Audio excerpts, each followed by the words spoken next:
Here we go, day 8. We're on page 73, and remember, they just cut their hair. So the fallout, I guess. So Johnny, oh, shoot, Johnny said with fake cheerfulness. It's just hair. Shoot, nothing, I snapped. It took me a long time to get that hair just the way I wanted it. And besides, this just ain't us. It's like being in a Halloween costume we can't get out of. Well, we got to get used to it, Johnny said with finality. We're in big trouble, and it's our looks or us. I started eating a candy bar. I'm still tired, I said. To my surprise, the ground blurred, and I felt tears running down my cheeks. I brushed them off hurriedly. Johnny looked as miserable as I felt.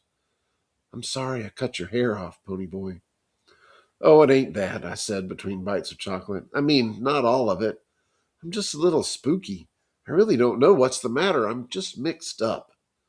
I know, Johnny said through chattering teeth as we went inside. Things have been happening so fast. I put my arm across his shoulders to warm him up. Two Bit should have been in that little one-horse store. Man, we're in the middle of nowhere. The nearest house is 2 miles away. Things were just laying out wide open, just waiting for somebody slick like Two Bit to come and pick 'em up. He could have walked out with half the store.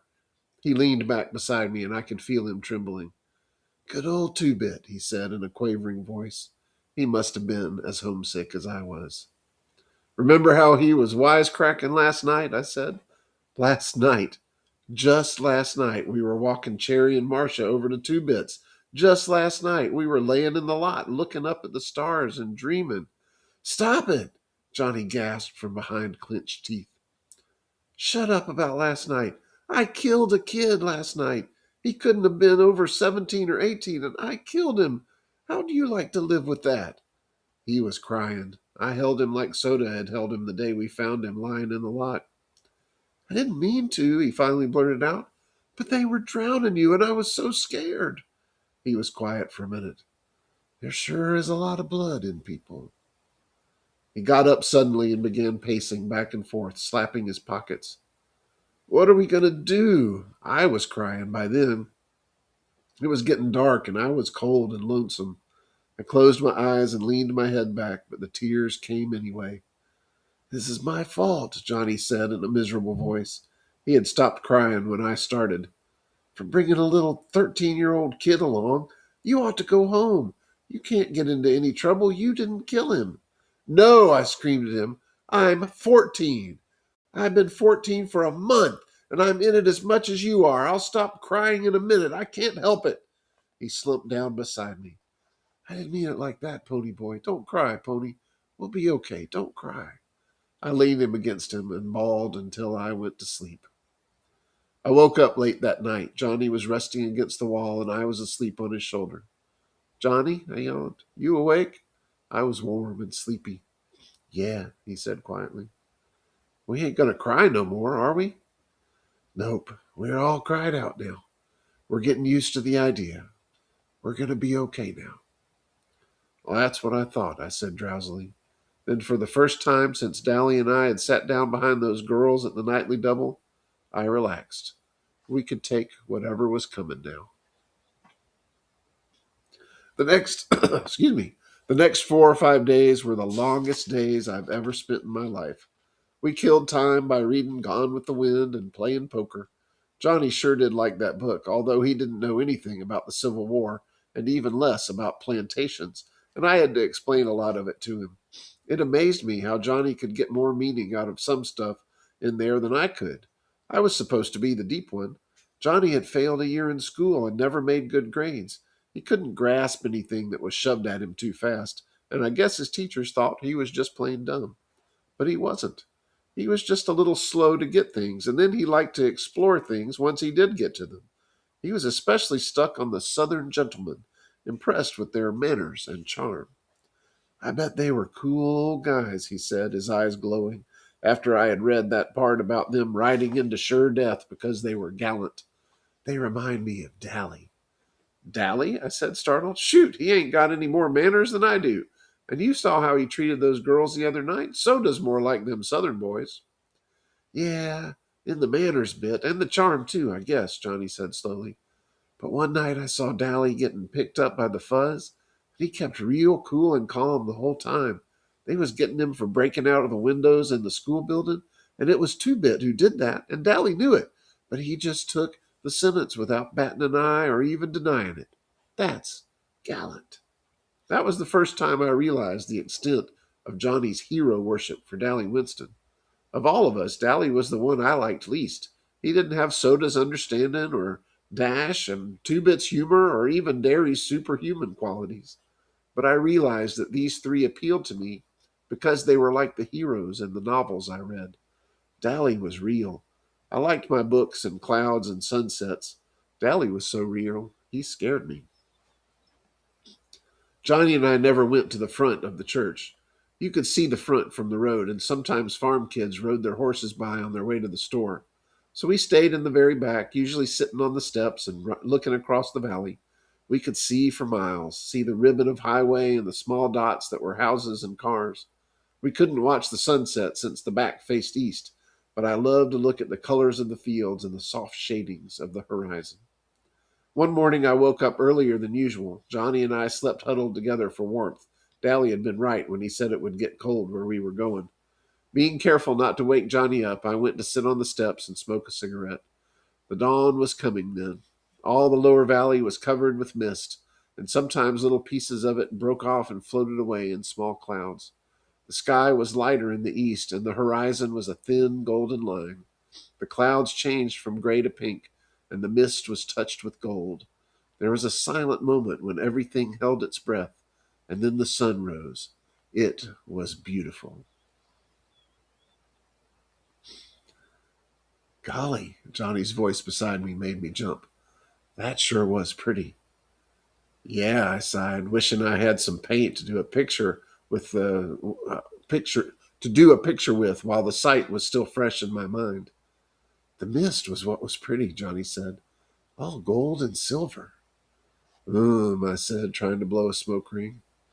Too bad it couldn't stay like that all the time. Nothing gold can stay. I was remembering a poem I'd read once. What? Nature's first green is gold, her hardest hue to hold. Her early leaf's a flower, but only so an hour. Then leaf subsides to leaf, so Eden sank to grief. So dawn goes down to day, nothing gold can stay. Johnny was staring at me. Where'd you learn that? That was what I meant. Robert Frost, Robert Frost wrote it. He meant more to it than I'm getting, though. I was trying to find the meaning the poet had in mind, but it eluded me. I always remembered it because I never quite got what he meant by it. You know, Johnny said slowly, I never noticed colors and clouds and stuff until you kept reminding me about them. It seems like they were never there before. He thought for a minute. Your family sure is funny. And what happens to be so funny about it? I asked stiffly. Johnny looked at me quickly. I didn't mean anything. Mean nothing. I meant, well, Soda kind of looks like your mother did, but he acts just exactly like your father. And Derry is the spitting image of your father, but he ain't wild and laughing all the time like he was. He acts like your mother, and you don't act like either one. I know, I said. Well, I said, thinking this over. You ain't like any of the gang. I mean, I couldn't tell Two-Bit or Steve or even Derry about the sunrise and clouds and stuff. I couldn't even remember the poem around them. I mean, they just don't dig. Just you and Soda Pop and maybe Cherry Valance. Johnny shrugged. Yeah, he said with a sigh. I guess we're different. Shoot, I said, blowing this perfect smoke ring. Maybe they are. By the fifth day, I was so tired of bologna I nearly got sick every time I looked at it.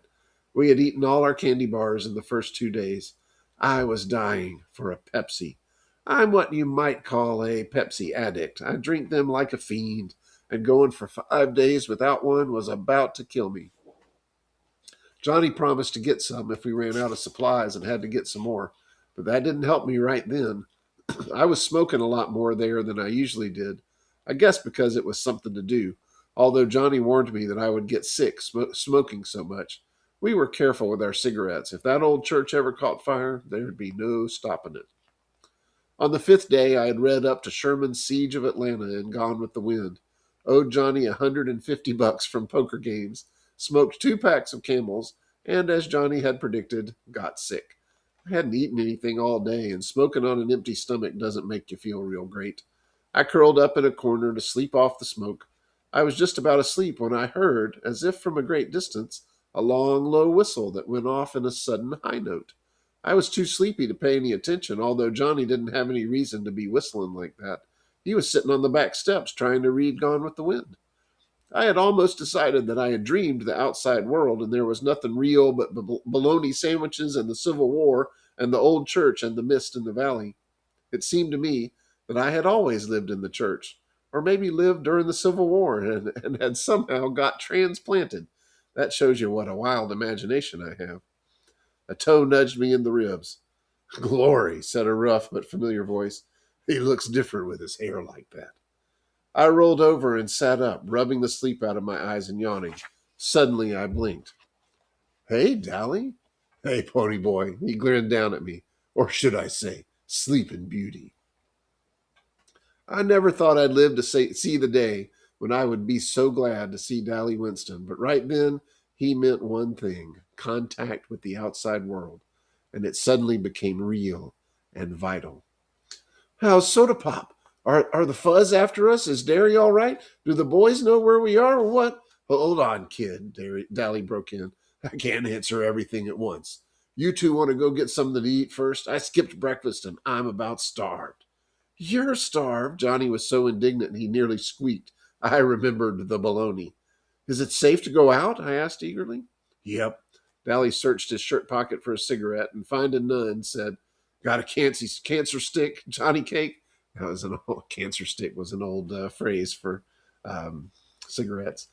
Johnny tossed him the whole package. The fuzz won't be looking for you around here, Dally said, lighting up. They think you've lit out for Texas. I've got Buck's T-Bird parked down the road a little way. Gosh almighty, boys. Ain't you been eating anything? Johnny looked startled. Yeah, whatever gave you the idea we ain't? Dally shook his head. You're both pale and you've lost weight. After this, get out in the sun more. You look like you've been through the mill. I started to say, look who's talking, but decided it would be safer not to. Dally needed a shave. A stubble of colorless beard covered his jaw, and he looked like he was the one who'd been sleeping in his clothes for a week instead of us. I knew he hadn't seen a barber in months, but it was safer not to get mouthy with Dally Winston. Hey, pony boy. He fumbled with a piece of paper in his back pocket. I got a letter for you. A letter? From who? The president, of course. Stupid. It's from Soda. Soda Pop? I said, bewildered. But how did he know? He came over to Buck's a couple days ago for something and found that sweatshirt. I told him I didn't know where you were, but he didn't believe me. He gave me this letter and half his paycheck to give you. Kid, you ought to see Derry. He's taking this mighty hard. I wasn't listening. I leaned back against the side of the church and read. Pony boy. Well, I guess you got into some trouble, huh? Derry and me nearly went nuts after you ran out like that. Derry is awful sorry he hit you. You know he didn't mean it. And then you and Johnny turn up missing, and what with that dead kid in the park and Dally getting hauled into the station, well, it scared us something awful. The police came by to question us, and we told them as much as we could. I can't believe little old Johnny could kill anybody. I know Dally knows where you are, but you know him. He keeps his trap shut, and he won't tell me nothing. Derry hasn't the slightest notion where you're at, and it is nearly killing him. I wish you'd come back, turn yourselves in, but I guess you can't since Johnny might get hurt. You sure are famous. You got a paragraph in the newspaper even.